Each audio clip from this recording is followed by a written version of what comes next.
In this section, we will review the best way to stand up and walk with a walker immediately after surgery and how to safely progress towards walking normally.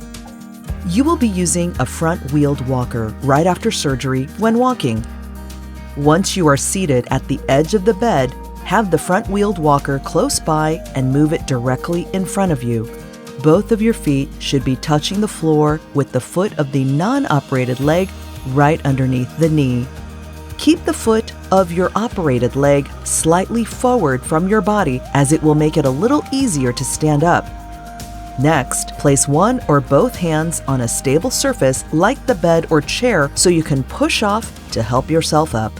It is okay for one hand to be on the front-wheeled walker as long as you don't try to pull yourself up on it. Doing so may cause the walker to tip over. Lean forward slightly and push up with your arms, letting your non-operated leg do more of the work. Stand up straight, place both hands on the walker, and slide your operated leg back as you stand so your feet are firmly underneath your body. Make sure you are not experiencing any dizziness or leg wobbling before trying to walk.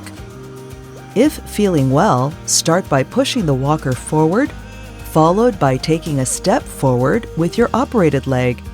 Then, step your non-operated leg forward to meet it. Continue to take steps in this sequence. After several steps, if your pain is controlled and your operated leg feels strong, you can start walking more normally. These are the 5 criteria that determine if it's safe to walk without the help of your walker. You are walking with a steady gait pattern. You are not limping on the operated leg. You have good balance. Your pain is under control on the operated leg. You are just pushing the walker as you walk. Meeting all 5 of these criteria may be a sign that you're ready to get off the walker and transition to a cane or nothing at all. But you can wait until your surgeon clears you from discontinuing your use of the front-wheeled walker.